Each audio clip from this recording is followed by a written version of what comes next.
Hi friends, मैं हूं अमित कुमार। आज हम लोग एक्सरसाइज 8.1 का नंबर 10 और 11 करेंगे। चलिए हम लोग बढ़ते हैं नंबर 10 की ओर। क्या कह रहा है कि एक त्रिभुज है पी क्यू आर, जिसका कोण क्यू क्या है, समकोण है, और P R plus Q R ये है 25 सीएम और पी क्यू हो गया 5 सीएम। ये करते हैं पहले 5 सीएम और ये दोनों मिलाकर के दिया हुआ है 25 सीएम। तो करना क्या हम लोग को, साइन पी, कोस पी और टेन पी का मान निकालना होगा। तो सबसे पहले हम लोग क्या कर लेते हैं, यहाँ क्यू आर और पी आर तो दिया नहीं है स्पेशल, दोनों प्लस करके दिया हुआ है, तो दोनों का अलग अलग हम लोग मान जो है निकालेंगे। तो कैसे निकालेंगे, तो यहाँ लिख लेते हैं पहले कि त्रिभुज पी क्यू आर में क्या दिया हुआ है, पी क्यू कितना दिया हुआ है 5 सीएम। फिर है कि P R plus Q R ये है आपको 25 सीएम का। ठीक है, तो हम लोग क्या कर लेते हैं, थोड़ा सा यहाँ पे क्यू आर को ना एक्स मान लेते हैं। क्या मान लेते हैं, क्यू आर को एक्स मान लेते हैं। तो यहाँ से पी आर कितना हो जाएगा मेरा 25 माइनस क्यू आर हो जाएगा, है ना। 25 ये प्लस में है ना, तो ये आ जाएगा माइनस में, तो 25 माइनस क्यू आर हो गया। या तो 25 माइनस क्यू आर को हम लोग क्या माने हुए एक्स, तो यहाँ क्या हो जाएगा एक्स, तो 25 माइनस एक्स सीएम हो गया।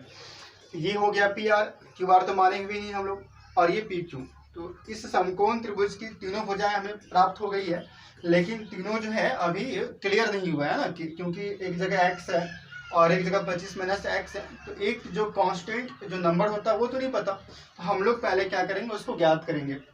तो यहाँ पे हम लोग अप्लाई कर देंगे पाइथागोरस को प्रमेय से।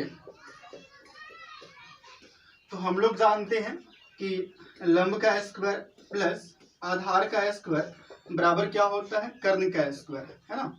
लंब का स्क्वायर प्लस आधार का स्क्वायर बराबर क्या होता है, कर्ण का स्क्वायर। तो पी क्यू ये कितना हो गया आपका 5 स्क्वायर प्लस क्यू आर हम लोग क्या माने हुए थे एक्स, यहाँ पे एक्स है ना, ये हो जाएगा एक्स स्क्वायर। पी आर है तो पी आर कितना हो गया हम लोग का 25 माइनस एक्स का होल स्क्वायर।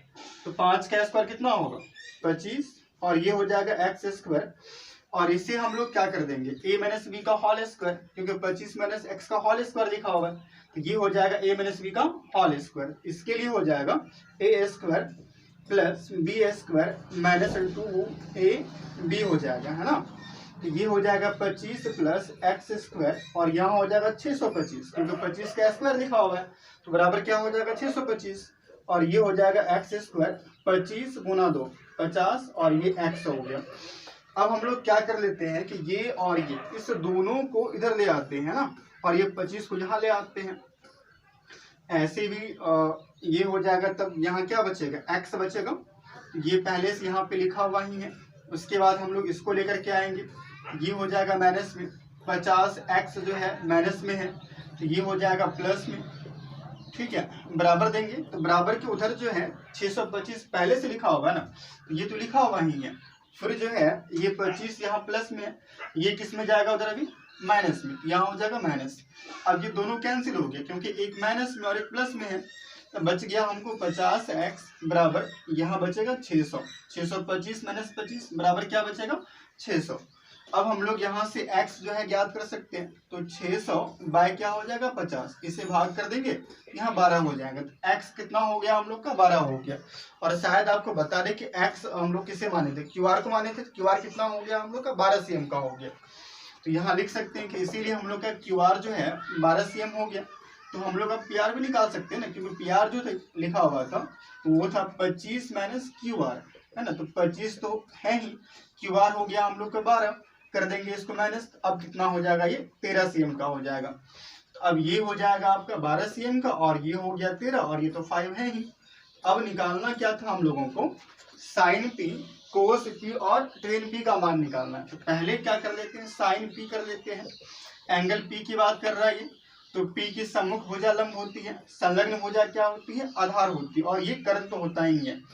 तो साइन के लिए क्या बताए थे, है ना, आधार साइन का था आपका लंब बाय कर्ण, साइन का क्या था आपका लंब बाय कर्ण था। तो कोण पी के लिए ये हो जाएगा लंब, तो यहाँ हो गया क्यू आर बाय कर्ण, तो कर्ण कितना हो गया पी आर हो गया, है ना, क्योंकि साइन का क्या होता है फॉर्मूला लंब बाय कर्ण होता है। तो ये हो जाएगा लंब और ये हो गया कर्ण। तो क्यू आर हो गया आपका 12 cm और ये हो जाएगा 13 cm बराबर 12/13 ही कह सकते हैं इसको, कोई दिक्कत नहीं है। तो साइन पी का मान निकल गया। अब कोस पी निकाल लेते हैं। तो कोस पी, कोस के लिए क्या होता है आधार बाय कर्ण। शायद आपको याद हो, अगर आप लोगों ने मेरा फर्स्ट पार्ट देखा हो तो आपको याद हो कि साइन कोस और टेन के लिए जो बताए थे, एक मनगढ़ंत एक कहानी जो बताया थी, एक जो ट्रिक बताया था याद करने का, कि पाकिस्तान भूखा पड़ा और हिंदुस्तान हरा भरा। तो वहां से शायद आपको याद करने में दिक्कत नहीं रहा होगा। तो कोस का था आपको b/h मतलब आधार बाय कर्ण। तो कोण पी के लिए तो ये तो लंब है, क्योंकि ये सम्मुख भुजा है, ये संलग्न भुजा है, तो ये आधार हो जाएगा बाय कर्ण। तो पी क्यू बाय क्या होगा पी आर। तो पी क्यू बाय हो गया पी आर, ये हो गया 5 और ये हो गया आपको 13। तो साइन निकल गया, कोस निकल गया, और क्या निकालना होगा हमको, टेन पी निकालना होगा। क्या निकालना होगा, टेन पी निकालना होगा। इसका क्या होता है लंब बाय आधार। क्या होगा इसका लंब बाय आधार, मतलब पी बाय बी होता है। तो कोण पी के लिए ये हो गया आपका पी और ये हो गया बी। तो क्यू आर बाय क्या हो जाएगा P Q, Q R by P Q. तो क्यू आर हो गया 12 और ये हो गया 5। तो ये हो गया साइन पी, ये हो गया कोस पी और ये क्या हो गया टेन पी। मेरे ख्याल से अच्छे समझ में आया होगा आपको, कहीं कोई दिक्कत तो है नहीं, क्योंकि ये पी क्यू आर एक समकोण त्रिभुज है जिसका कोण क्यू समकोण है। पी क्यू पहले से था और दोनों साइड को जोड़ के दिया हुआ था 25, है ना। तो हम लोगों ने क्या करा कि क्यू आर को पहले एक्स मान लिया, फिर जो है पाइथागोरस को अप्लाई करके क्यू आर निकाल लिए हम लोग, 12 हो गया। फिर पी आर भी निकाल लिए, 25 माइनस क्यू आर करके 13 हो गया।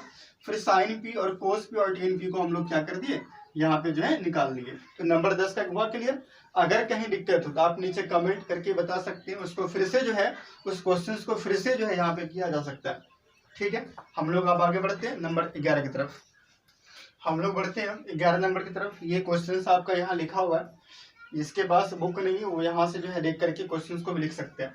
नंबर 11 क्वेश्चन है कि बताइए कि निम्नलिखित कथन सत्य है या असत्य है। ये जो कथन यहाँ लिखे हुए हैं ये गलत है या फिर सही लिखे हुए हैं, ये आपको बताना है। साथ में कारण सहित अपने उत्तर की पुष्टि भी कीजिए। आप गलत या सही इसे क्यों कहेंगे, एक जो है कारण देना पड़ेगा आपको। ये सपोज आप कहते हैं कि कथन 1 जो है गलत, क्यों गलत है, ये कारण जो है आपको देना पड़ेगा आपको। ठीक है, तो मैं यहाँ पे बस आपको जो है ये सत्य असत्य के साथ कारण को जो है लिखाऊंगा नहीं, मैं बस कारण को समझा दूंगा आपको, है ना। आप अच्छे से सुनेंगे तो मेरे ख्याल से कारण को आप समझ जाएंगे क्यों ये गलत है और क्यों ये सही है। तो केयरफुली आप सुनेंगे मेरी बातों को। तो पहला है टेन ए का मान सदैव 1 से कम होता है। चलिए देखते हैं इस कथन को, कुछ एग्जाम्पल ले लेते हैं हम लोग। बस आपको समझना है ना ये कथन जो है गलत है या फिर सही है, इसको बस समझना आपको कि गलत क्यों और सही क्यों है। जैसा कि पहला था कि टेन ए का मान सदैव 1 से कम होता है। टेन ए का मान सदैव क्या होता है 1 से कम होता है। कुछ एग्जाम्पल ले लेते हैं हम लोग टेन का। इससे पहले जो हम लोग याद किए हुए थे, है ना, टेन का ऐसे क्या होता है फॉर्मूला, लंब बाय आधार होता है ना, लंब बाय आधार होता है। कुछ एग्जाम्पल ले लेते हैं।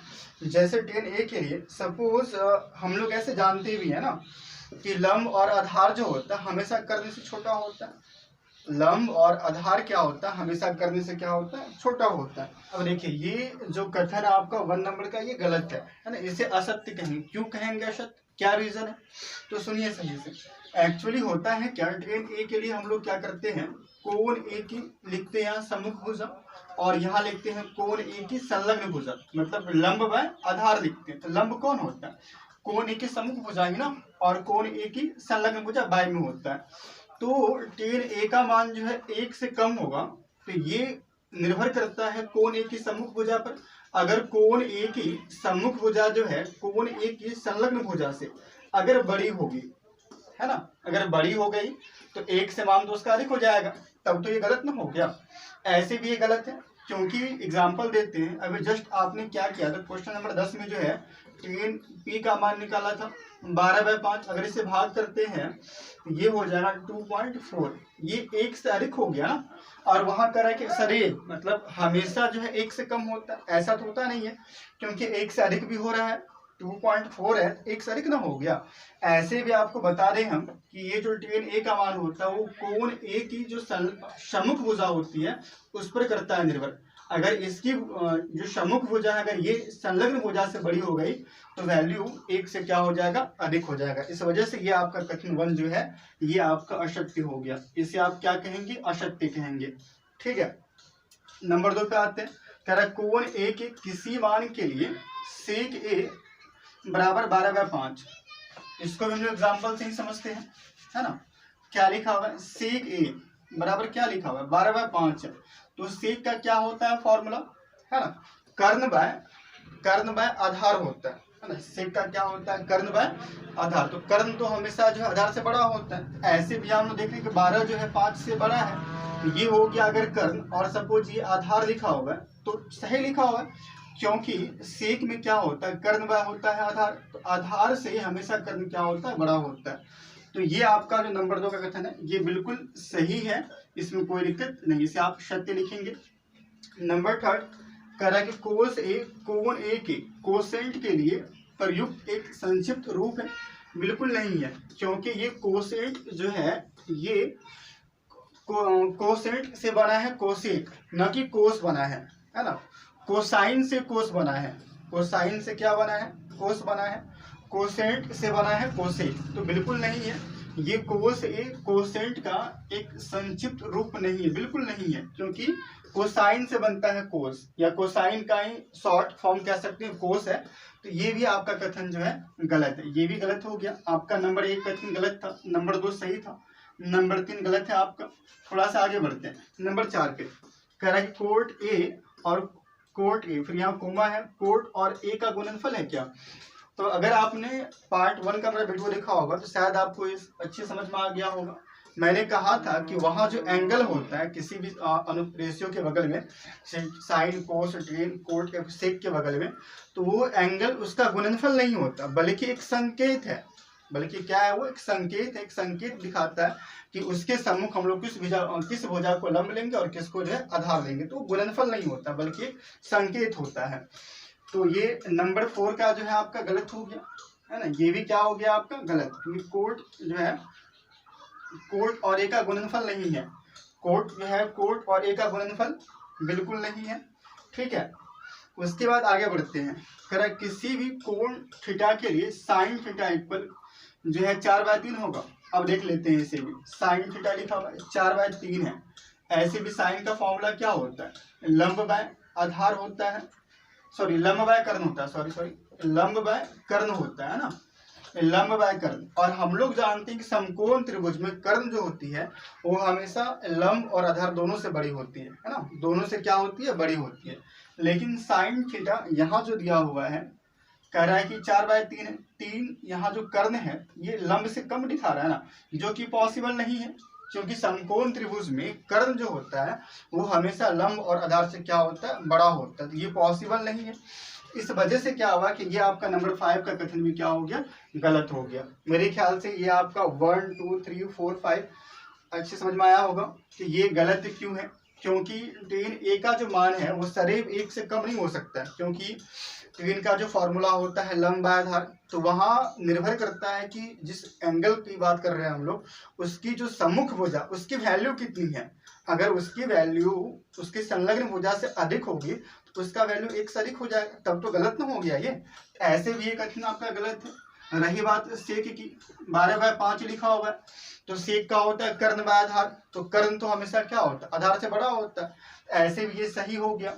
और यहाँ पे आते हैं, कोस जो है कोसाइन का एक शॉर्ट रूप है। कोस किसका है, कोसाइन का, न कि कोसेंट का। कोसेंट से कोसेक बना है, न कि कोस बना है। तो ये आपका गलत हो गया। नंबर 4 में आते हैं, जहाँ लिखा हुआ कोट और ए जो है गुणनफल है, बिल्कुल नहीं है। कोट और ए जो है गुणनफल नहीं है, बल्कि कोट ए एक संकेत है जहाँ पे एंगल दिखाता है कि उसके सम्मुख भुजा कौन होगी या उसके संलग्न भुजा कौन सी होगी। तो ये भी गलत हो गया आपका। नंबर 5 में है, किसी भी कोण थीटा के लिए साइन थीटा 4/3 होगा, बिल्कुल गलत है, क्योंकि साइन का होता है लंब बाय कर्ण, और कर्ण जो होता है वो हमेशा लंब और आधार दोनों से क्या होता है, बड़ा होता है। लेकिन यहाँ कह रहा है कि 3 है, तो ऐसे भी ये गलत हो गया। तो कथन आपका 1 है ना, गलत है। कथन 2 आपका सही है, कथन 3 भी गलत है, और ये आपका 4 भी गलत है, और 5 भी गलत है। मेरे ख्याल से ये आपको अच्छे समझ में आ गया होगा। अब हम लोग क्या करेंगे, अगले वीडियो में एक्सरसाइज 8.2 के लिए जो मान होता है, त्रिकोणमितीय मान होता है, उसको हम लोग क्या करेंगे, यहाँ पे लिखेंगे। और याद करने का मैं एक ऐसा ट्रिक दूंगा आपको, ना आप लोगों ने आज तक सुना होगा ना देखा होगा। मेरे ख्याल से इसके बाद का जो वीडियो आपको अपलोड करेंगे हम त्रिकोणमितीय मान के लिए, अगर आप लोगों ने उसे देख लिया तो लाइफ में आप कभी भी आप ऐसा कर सकते हैं कि मरते दम तक आप उस मान को भूल नहीं सकते हैं। तो आप अगले वाले वीडियो को मिस नहीं करेंगे, बिल्कुल देखेंगे उसे। Thanks for watching my video.